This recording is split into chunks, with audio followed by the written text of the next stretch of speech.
Boa tarde, gente. Estamos mais uma vez aqui na Associação Médica Espírita de Ribeirão Preto e hoje nós vamos falar um tema sobre mediunidade na infância. Como que se ocorre isso? Que a mediunidade é inerente ao ser humano, independente se ele está na fase infantil ou se ele está na fase adulta, se ele é de uma religião A ou de uma religião B, né? Isso aí, os estudos, muitos trabalhos vêm saindo, pesquisas, algo que está desenvolvendo muito, né, com relação aos fenômenos mediúnicos. Agora, e quando a mediunidade acontece na infância? Uma criança de 4, 5 anos, por exemplo, que relata algum fato. Na verdade, as percepções das crianças, elas não são tão bem estruturadas como ocorre com os adultos. O seu psiquismo ainda não se complementou, né, nesse desenvolvimento adequado do seu ego. Então, a criança ela é diferente. Então, ela tem uma imaturidade física, ela tem uma imaturidade psicológica da sua própria infância, que está numa fase ainda para desenvolver. O próprio processo encarnatório dela vai se completar entre 7 anos. Vamos colocar uma criança aí de 4, 5 aninhos, ela ainda não completou nem a sua reencarnação. Então, todos esses fatores acabam sendo um obstáculo ao desenvolvimento mediúnico, né? Então, o desenvolvimento mediúnico na criança acaba sendo um risco. Um fato importante para a gente poder entender que a ocorrência mais comum do fenômeno mediúnico numa criança é a vidência a desencarnados. Isso é o fato mais comum aqui. Eu mesmo vivenciei a minha filha com 4 aninhos, eu conversando com ela, ela falou, tinha uma toalha, que foi a minha mãe já desencarnou, né? Tinha uma toalha no lavabo, que foi a minha mãe que bordou. Ela foi enxugar a mãozinha, ela falou assim, essa toalha aqui é da Dona Nancy. Nós achamos estranho. Falamos assim, Dona Nancy, porque ela conhecia, quando desencarnou, ela tinha 2 aninhos, minha filha. Ela conhecia minha mãe, a Nancy, como vovó Si, né? E ela relata. Ela fala, não, a Dona Nancy. Eu falei, mas como Dona Nancy? Como vou? Eu achei estranho. Aí nós estávamos deitados à noite para dormir com ela, na cama, né? Minha esposa, ela e eu. E aí eu perguntei para ela, eu falei assim, vem cá, Letícia, você falou da Dona Nancy, é a mãe do papai, como é que você sabe? Ela falou, porque ela esteve aqui. Eu falei, mas ela esteve aonde? Ela esteve aqui no meu quarto, papai. Ali, ó, na porta ali, tem a porta ali assim do banheiro. Ela esteve ali no meu quarto, aqui, e veio com o papai do céu, que provavelmente é meu pai, que também é desencarnado, né? E ele me falou que essa era a Dona Nancy, a mãe do papai, né? E ela falou o que para você? Eu falei assim, vamos ver até onde vai, né? Ela falou o que? Ela falou assim, papai, ela virou para mim e falou assim, nossa, como você cresceu, você está uma moça muito linda.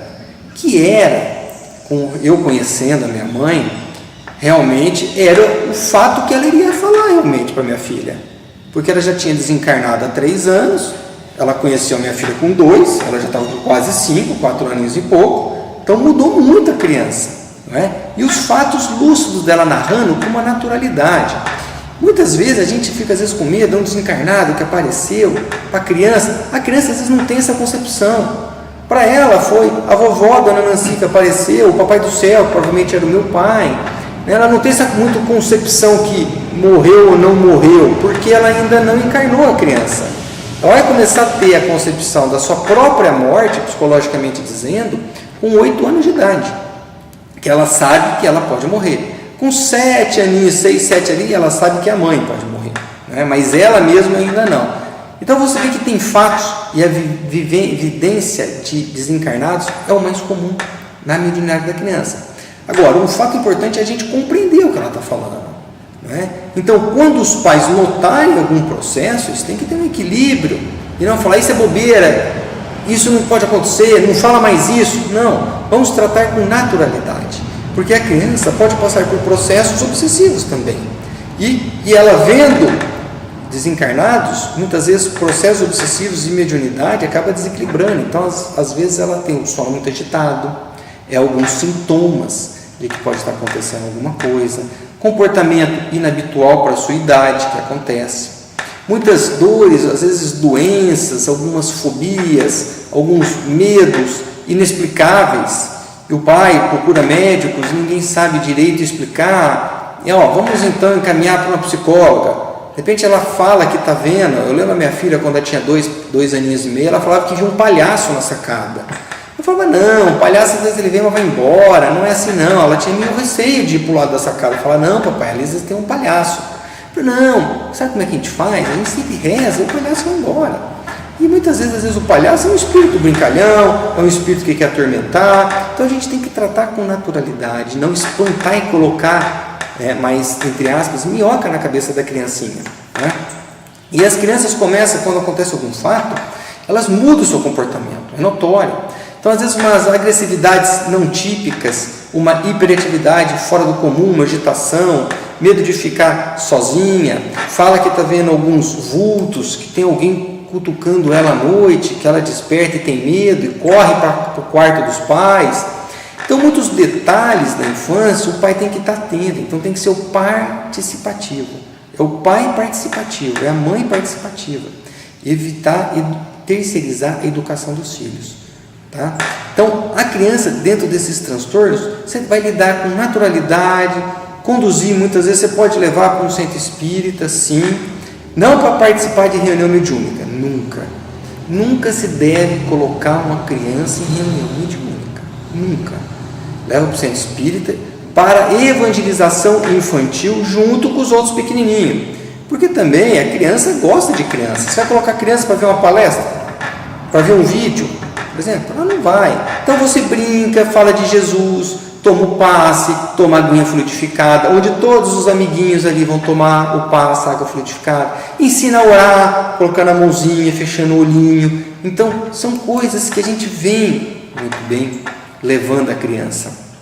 E um fator importante, como os pais vão reconhecer e lidar com esses sinais, porque na verdade um pai e uma mãe só pode fornecer para o seu filho aquilo que eles têm conhecimento.